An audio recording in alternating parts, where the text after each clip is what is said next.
¿Por qué el amor no basta? ¿Por qué hay cada vez más divorcios y la tasa va en aumento? ¿Cómo podemos superar una crisis de pareja? Cuando sabemos si hemos de tirar la toalla en nuestro matrimonio o seguimos luchando. ¿Cómo tener un matrimonio feliz y duradero? ¿Cuáles son esos enemigos silenciosos que inevitablemente terminan con nuestro matrimonio? ¿Qué pasa cuando hay una infidelidad y qué hacemos con eso? Bienvenidos a Divorciarse a los 40, lo que nadie te cuenta. Hoy vamos a resolver todas estas cuestiones con Sebastián Girona. Él es psicólogo clínico especialista en vínculos afectivos y crisis de pareja.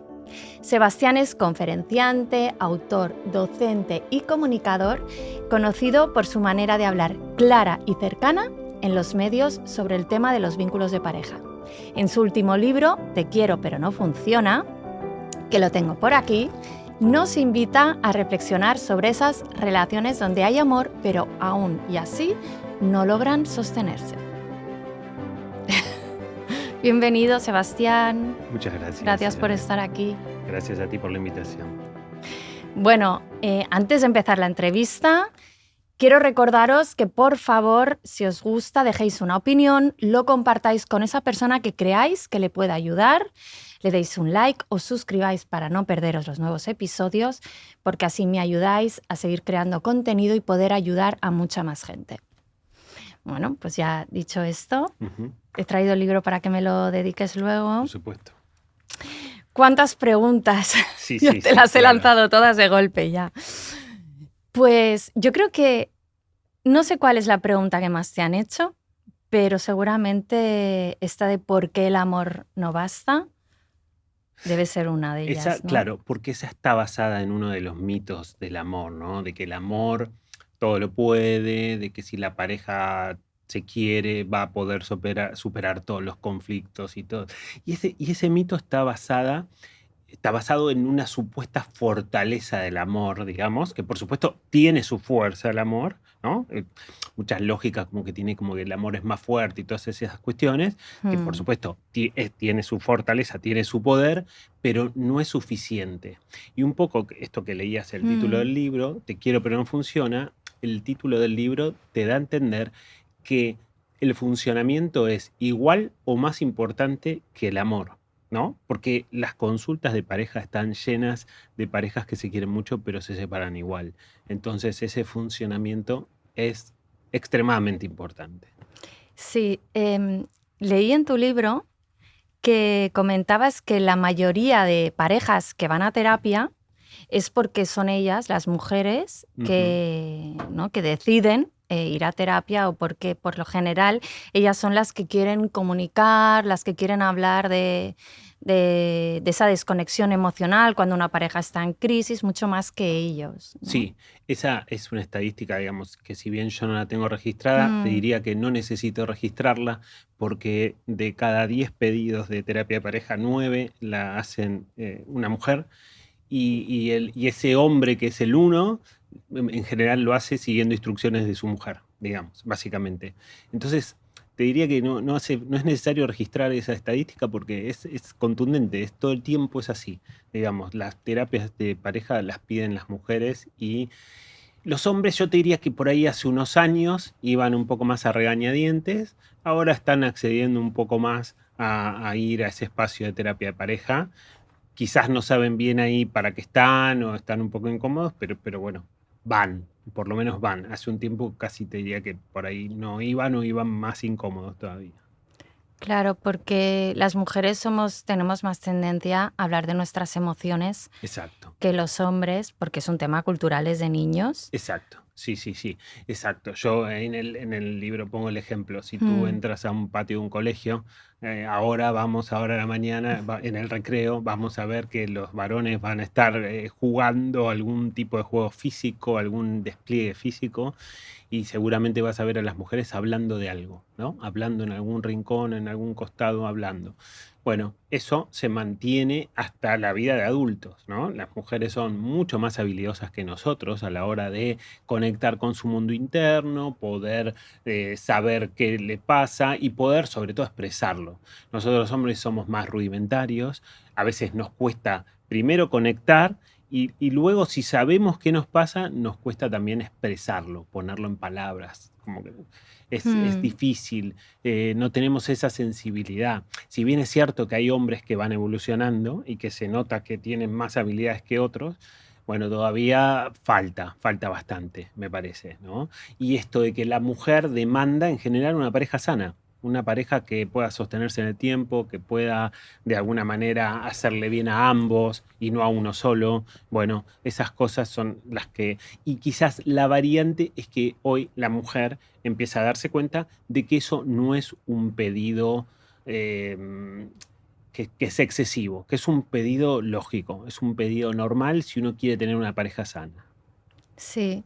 Me preguntaba ahora, cuando te escuchaba hablar de, ¿no?, la diferencia entre los hombres y las mujeres. Por lo general, cuando todas esas parejas que vienen a consulta, cuando se separan, ¿qué es más, por decisión de él o por decisión de ella? Bueno, yo creo que históricamente las parejas se separaban por algún hecho muy disruptivo, ¿no? Como un tercero en discordia, algún problema así más fuerte y mucho más concreto. Cada vez empiezan a haber más separaciones que son, si se quieren, más discretas, en donde no necesariamente hay un tercero en discordia, sino que es como una insatisfacción sostenida en el tiempo y prolongada con la lógica de que esta pareja no me está dando lo que yo necesito y lo que yo quiero. Sobre todo a la hora, digo, estar en pareja implica una inversión de tiempo, de esfuerzo, por supuesto de amor, de muchas cosas, de empatía, de sensibilidad. Ahora, si yo voy a hacer eso, necesito que del otro lado, bueno, vuelva algo, digamos. Una de las lógicas fundamentales de cualquier vínculo, pero que se nota más en una pareja, tiene que ser la reciprocidad, ¿no? Que todo lo que hagamos sea más o menos recíproco. Nadie va a estar con una cuenta haciendo si uno más o uno menos, pero sí tenemos que tener la sensación de que yo pongo algo en la pareja y eso también me devuelve cosas a mí. Y tiene que ser, y viceversa, por supuesto, ¿no? Mm. Dicen que cuando un hombre se divorcia, ¿no?, quiere, hace la toma de decisión y quiere pues, divorciarse, es porque hay otra mujer, es decir, Ujú. no deja a una mujer sino tiene a otra, Sí, ¿no? Y en cambio la mujer es más una decisión más interna de por ella misma, que es lo que dices tú. Al final cansada de que no se cumplen sus expectativas de mínimas, pareja, sí. así, o Ujú. que ha habido, ¿no?, esta desconexión emocional y tal, de la que Sí. hablas en tu libro, se crea esa fragilidad matrimonial. ¿Esto es cierto? Esta diferencia también entre que el hombre deja a la mujer, pero no la deja porque en realidad no sabe estar solo, siempre necesita tener una mujer al lado y hasta que no tiene otra, no hace la toma de decisión. Yo, yo creo que, a ver, yo creo que pasa muchas veces eso. Creo que hoy por hoy no lo veo al hombre tomando la decisión en relación al funcionamiento de la pareja. El hombre rara vez se queja del Mm, funcionamiento de la pareja, pero también el hombre no se queja del funcionamiento de la pareja porque en general esos funcionamientos asimétricos hacen que el hombre sea beneficiado muchas veces. Entonces, también es lógico que la mujer empiece a separarse por ese funcionamiento asimétrico porque en definitiva la está pasando mal, ¿no? Y muchas veces también a la hora de denunciar esto, la mujer no encuentra mucho eco en el hombre. Nosotros los hombres solemos tener ciertas frases que son repetidas, ¿no? Por ejemplo, cuando una mujer viene a plantear un problema, solemos subestimarlo, solemos bajarle el precio a ese problema, solemos no darle tanta importancia, digamos, ¿no? Y eso que parece algo tonto o algo sencillo, si se repite mucho tiempo, durante muchos años, meses, y etcétera, suele deteriorar mucho a la mujer, ¿no? Y al vínculo, por supuesto. Entonces, me parece que tiene esa lógica, ¿no? Yo en el libro planteo que las mm, parejas tienen un contrato, ¿no? Todas las parejas sí. tienen un contrato y ese contrato se firma al principio de la relación, en los primeros tiempos, en los primeros meses. No es un contrato como cuando alquilamos un piso que lo firmamos Ujú. con un papel, pero sí que es un contrato abstracto que más o menos al principio nos sirve a ambos, pero que con el paso del tiempo, porque vamos cambiando y vamos necesitando cosas diferentes, vamos a necesitar renovarlo, renegociarlo, revisarlo, vamos a necesitar cambiar cláusulas. Y en definitiva, una pareja en crisis no es otra cosa que una pareja intentando modificar, renegociar un contrato. A Sí, veces las parejas lo logran y a veces no lo logran. claro. Yo siempre digo que cuando te casas habría que hacer una renovación cada 10 años. Bueno, Como esta gente que claro, hace renovación de votos y, sí, ¿no? se vuelve a casar, pues tendría que estar establecido como ya en el momento que te casas, saber que, bueno, dentro de, a lo mejor 10 es muchos, pero a lo mejor sí, cada 5 años, es decir, vamos a sentarnos sí, y vamos a hablar lo que tú dices, ¿no? Pero tener esa conversación y tener una serie de, como de, ¿cómo se diría? De estatutos sí, de la relación, claro, así, sí, como sí, dices tú, como redactar ese contrato y al menos si se decide romper, pues porque, yo qué sé, el proyecto de vida en común ya no es lo mismo o porque cada uno, ¿no? quiere seguir su propio camino, creo que no es algo tan, esa sensación de fracaso, ¿no? que es como que está universalmente aceptado vale, y que claro, nos crea ese trauma, sí. no sería lo mismo porque lo veríamos como algo natural, un proceso, bueno, que es parte de un aprendizaje de vida y no veríamos ese fracaso como algo lapidante y esa connotación negativa que tenemos ahora cuando se rompe un Claro, matrimonio. por supuesto. Y fíjate una cosa, Isabel, que fíjate que es muy injusta esa Mm, sensación de fracaso, sí, ¿no? Porque suponte que tú has estado en pareja 10 años, por ejemplo, ¿no? De los cuales quizás 8 fueron muy buenos, o fueron buenos y alguno muy bueno y demás. Los últimos 2 han sido malos y después terminamos separándonos y tenemos la sensación de que todo ha sido un fracaso. Y es injusto porque la pareja mayoritariamente funcionó durante sí, mucho tiempo, digamos. Entonces, y además también esta sensación de fracaso también la podemos dejar de lado si pensamos que lo que yo experimenté en esa relación que terminó, quizás me sirva a mí para revisar mis propias responsabilidades para una próxima etapa, una próxima historia. Entonces yo también puedo sacar jugo de esa situación, que por supuesto en el momento es muy dolorosa y muy traumática, pero me permite a mí como la lógica de poder salir adelante siendo mejor o estar más preparado para un nuevo vínculo. Yo siempre planteo la lógica de poder baldear el corazón entre relación y relación, de poder limpiarlo, de poder, digamos, pero que no es otra cosa que poder revisar mis responsabilidades. Y esto que parece tan sencillo de decir, muchas veces no lo es, porque nos gusta mucho mirar en qué se equivocó el otro, ¿no? Nos gusta mm, mucho poder analizar con detalle en qué falló mi pareja, qué me hizo y qué me dejó de hacer. Pero bueno, lo cierto es que lo más valioso es poder revisar lo que nos toca a cada uno, ¿no? totalmente, porque es cuando aprendemos de los errores. Exacto, Es decir, si tú del fracaso aprendes para hacer las cosas mejor exacto. en un futuro, Ujú, ¿no? y construirte ujú. un buen futuro, entonces no es un fracaso porque has aprendido. El problema es cuando no haces esta revisión y no sacas nada bueno de ahí, o sea, no sacas Sí, un aprendizaje. exacto. Entonces sí sientes que has perdido, Ujú. no has Claro, y yo aprendido. creo que ahí aparece una pregunta clave. Muchas veces cuando una pareja se separa, se preguntan por qué pasó, por qué nos separamos y demás, ¿no? Y que quizás esa, por supuesto, sea una pregunta Mm, válida. Pero hay otra pregunta que es tan importante como esa, porque muchas veces la pregunta del por qué tiene que ver con el pasado, ¿no? ¿Por qué pasó tal cosa? ¿Por qué pasó tal otra? ¿Por qué no pudimos gestionar tal cosa y demás? La pregunta fundamental para mi gusto es ¿para qué? Ese para qué tiene más que ver con el futuro, ¿no? Digo, ¿para qué me pasó esto que me pasó? ¿Para qué me pasó esto de esta crisis que estoy atravesando porque me separé? Digamos, si yo puedo responder esa pregunta, entonces este futuro puede encontrarme en una relación diferente. Y entonces, en definitiva, todo lo que pasó, bueno, de alguna manera me valió la pena, ¿no? Porque me permitió a mí crecer en ese terreno y poder estar preparado para establecer un vínculo diferente cuando toque. exacto.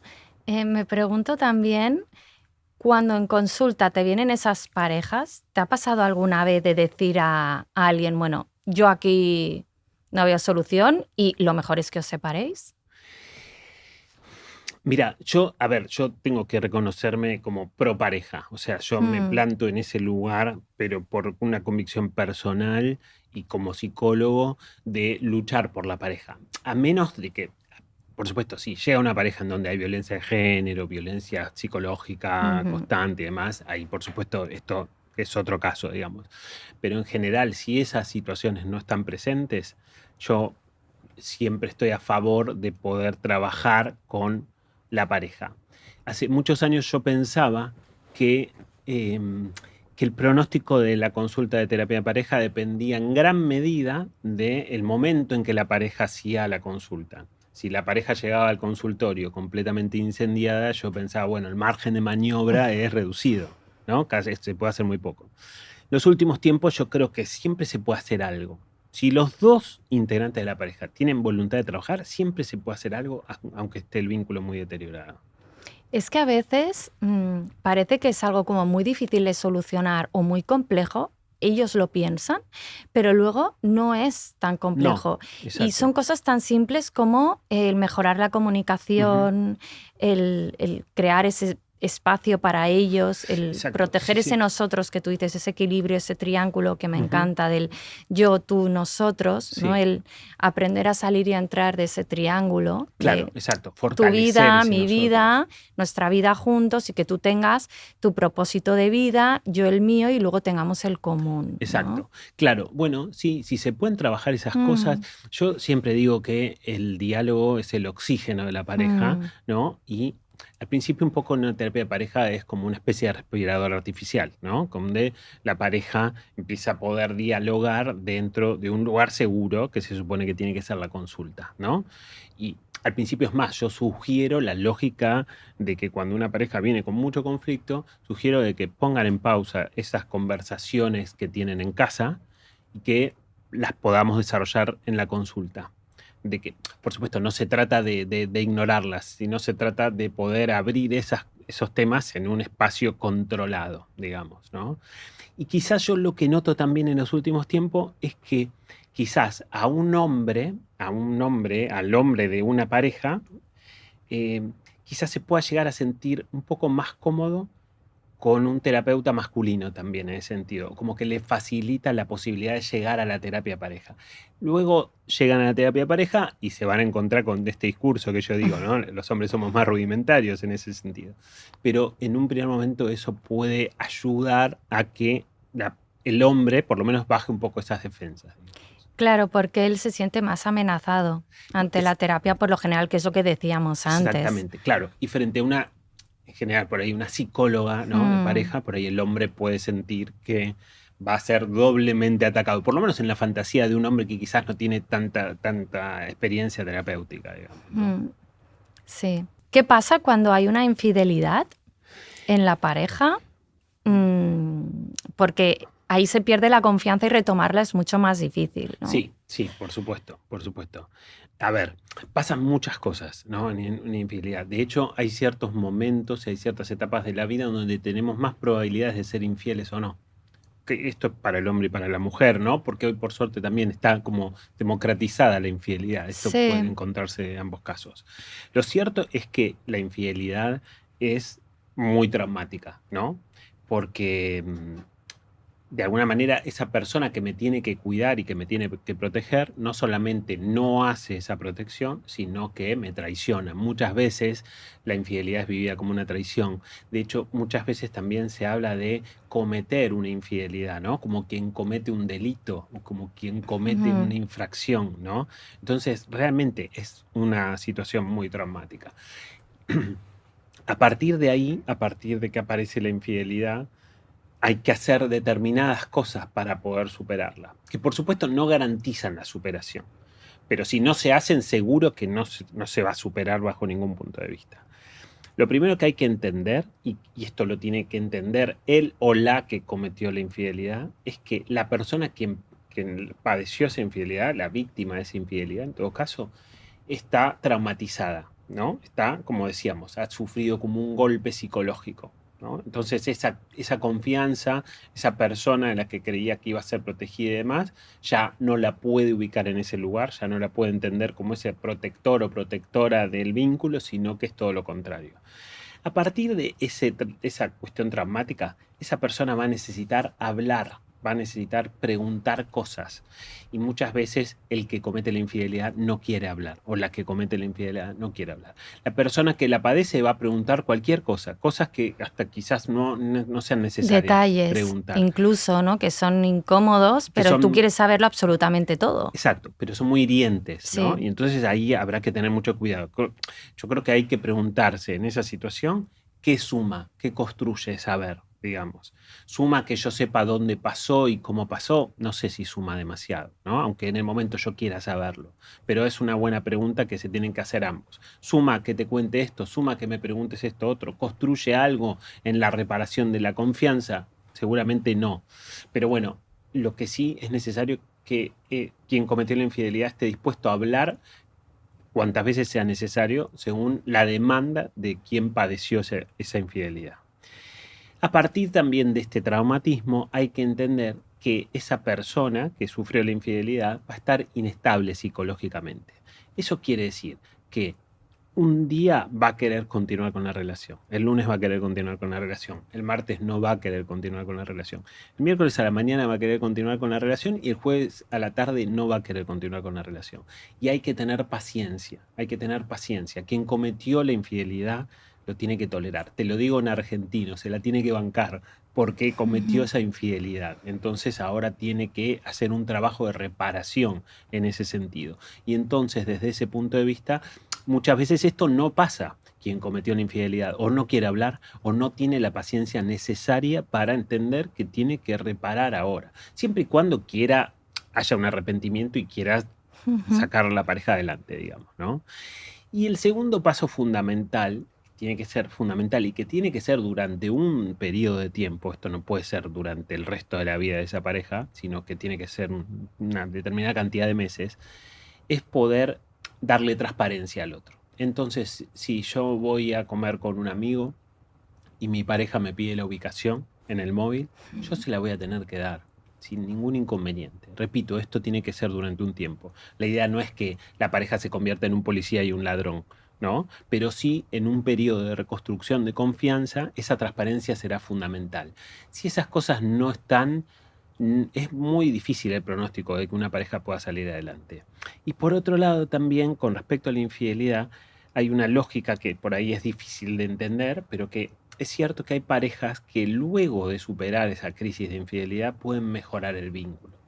Porque hoy se piensa que la infidelidad es un síntoma, ¿no? Si tú eres un médico que va a ver un paciente que tiene fiebre, ¿eso qué te dice?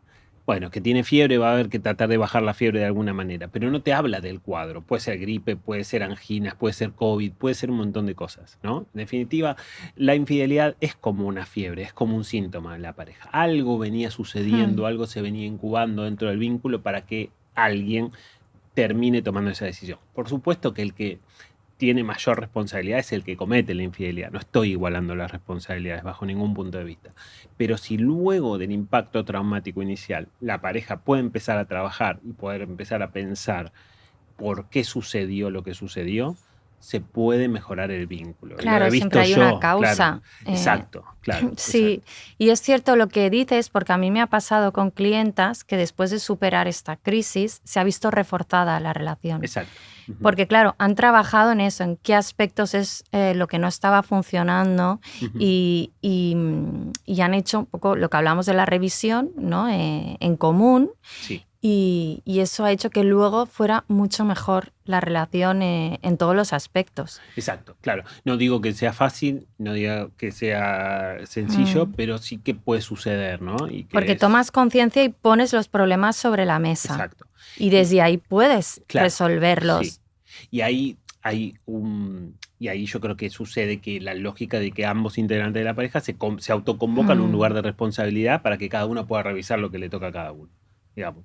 Eso no quita que no sea muy traumático, eso no quita tampoco que deje una herida dentro de la pareja y que las heridas que tenemos en nuestro cuerpo, las cicatrices, las vemos de vez en cuando y cuando las vemos nos acordamos de lo que me pasó.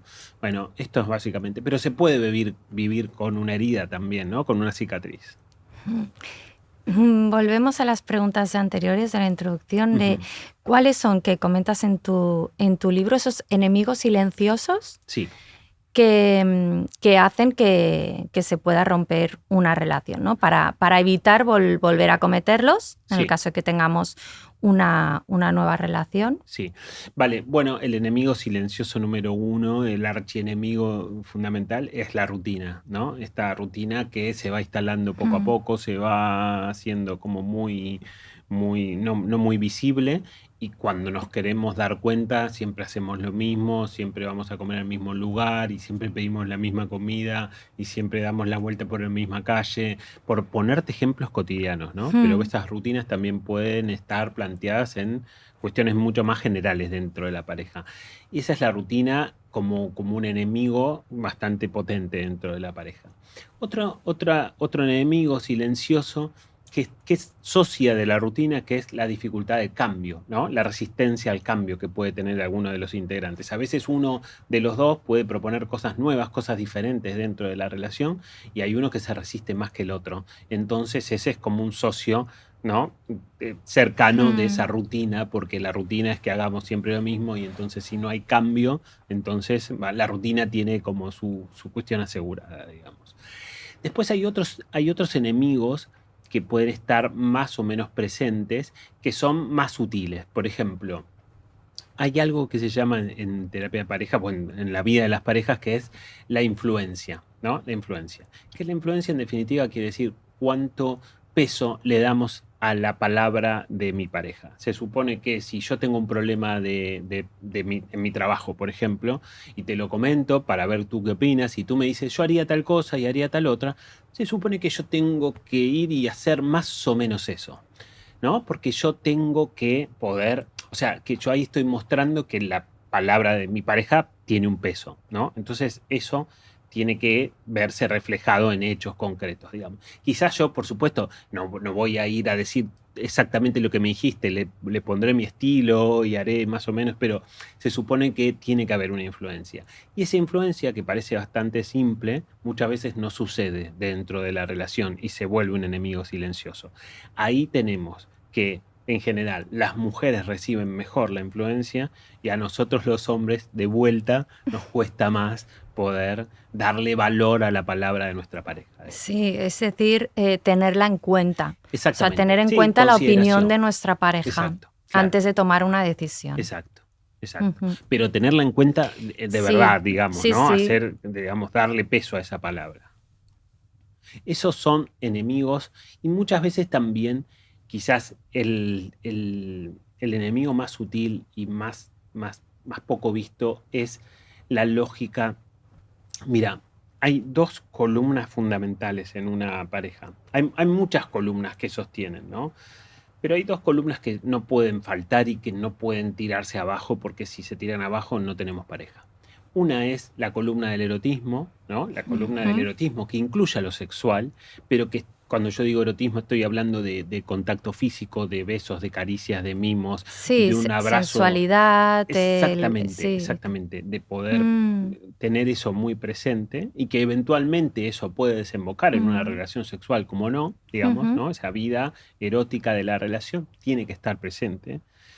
Va a pasar por distintas etapas, a veces estará más intensa, a veces estará menos, pero tiene que estar presente, tiene que estar activa, tiene que estar encendida de alguna manera. Y la otra es la columna del compañerismo. Y cuando yo digo compañerismo, estoy diciendo algo mucho más que ir al cine juntos, ¿no? Es algo mucho más complejo el compañerismo. Bueno, es como un amigo, ¿no? Que es lo que dicen, que tu pareja es ser tu amigo, pero exacto. más que amigo es una relación amigable, porque Exacto. Sí. no es realmente un amigo, porque del amigo hablas de tu pareja. Claro. Ay, pues, ¿no? Y un poco Es un te porcentaje- quejas de la pareja. Tu Claro. pareja no le puedes quejar del No, mismo, claro, ¿no? claro. Es un De la misma porcentaje- manera. Es un porcentaje de amistad Sí. que tiene que haber, digamos, ¿no? Pero, digamos, en el sentido también, mira, la mejor definición de intimidad es poder saber qué tiene el otro en la cabeza. Pero saber cómo te está yendo en el trabajo, saber cómo te está yendo con tus amigas, cómo está la relación con tu madre, por ejemplo, cómo está, no sé, cuáles son tus sueños, tus deseos, tus temores, digamos, ¿no? ¿Qué te pasó qué te pasó de importante cuando tenías 12 años, por decirlo de alguna manera, ¿no? Algo importante en la historia de mi pareja. Tengo que saber todas esas cuestiones, son fundamentales. Eso es compañerismo, ¿eh? Por eso te decía, Sí, es mucho más complicado que ir al cine juntos. estaba pensando ahora que es lo que Gottman llama el mapa del amor. Exacto, es exactamente eso.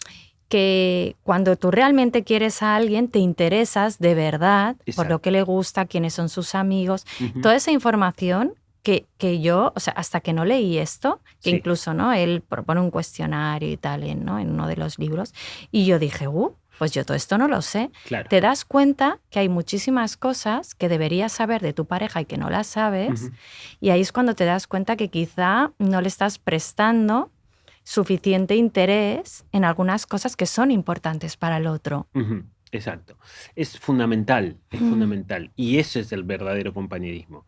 Y es ahí a donde muchas veces nosotros los hombres fallamos bastante, digamos, ¿eh? Porque eso, la verdad que a mí me gustaría dar una opinión diferente de mi género, ¿no? ¿Qué más ya. quisiera yo que poder O decir sea, que... sería un poco egoísmo, Yo creo que ¿no? Tiene sí, algo que ver con el yo egoísmo creo que es egoísmo, creo que es falta de entrenamiento también en o de eso, empatía, no falta de sé. sensibilidad, falta de empatía. Es una mezcla de muchos factores que hace que terminemos siendo deficitarios en el compañerismo. Muchas veces, en definitiva, ¿qué se ve en las parejas? El hombre pone el acento en lo sexual, no en el erotismo, ¿eh? En lo Mm, sexual directamente, sí. y la mujer pone el acento un poco más en el compañerismo, digamos, por lo menos en general. Y entonces cada uno se termina ocupando de esos temas, ¿no? Y cada uno le reclama al otro, ¿no? El hombre reclama yo quiero más sexo o de mejor calidad o de lo que sea, Mm, y la mujer reclama yo quiero compañerismo. Y ahí al final terminan como librando batallas diferentes también. sí. ¿Qué consejo le darías a alguien? O sea, hablando de la gente que se quiere separar o se quiere divorciar, que llega a tu consulta y al final llegan a la conclusión de que mejor cada uno por su lado. ¿Cuál es, cuando llega ese momento, qué les aconsejas para que tengan un divorcio consciente, que no impacte negativamente pues, en la familia, sobre todo los hijos, ¿no? Que es la mayor preocupación Ujú. en las parejas que tienen hijos? Sí, como una separación civilizada, Sí. ¿no? Como ¿Qué consejos les sueles dar? yo creo que el mayor consejo, yo creo que las separaciones se complican y se vuelven guerras cuando aparece el ego de cada uno, ¿no? Cuando se mete el ego dentro de la discusión y entonces tú me has dejado y yo me siento herido y mi ego herido puede ser muy dañino y se pone muy agresivo y se pone muy terrible. Entonces, el mejor consejo es poder revisar el tamaño de mi ego a la hora de separarme, digamos, ¿no? Porque eso puede ser como muy terrible. Pero claro, en esos momentos hay mucha gente que ni siquiera tiene conciencia del tamaño del ego, ¿no? Digamos, un ego herido puede ser, como decía, muy terrible y entonces lo ideal sería poder ser consciente. Ahora, si yo quizás no he tenido un trabajo terapéutico, no vengo revisando un poco mis cuestiones y mis temas internos y demás, seguramente va a ser mucho más difícil. Y entonces habrá que tener mucho cuidado, porque en definitiva puede pasar también que uno de los dos pueda estar atento al tamaño de su ego a la hora de separarse y el otro no, y bueno, y tenemos una guerra igual. O en todo caso, si yo estoy atento al tamaño de mi ego, pero del otro lado el tamaño es desmedido y a partir de ese ego me veo agredido, entonces de alguna manera tendré que defenderme. Es compleja esa parte, pero Ujú. yo estaría muy atento al tamaño del ego a la hora de separarnos. Bueno, pues muchísimas gracias. Vamos terminando la Sí, genial. entrevista.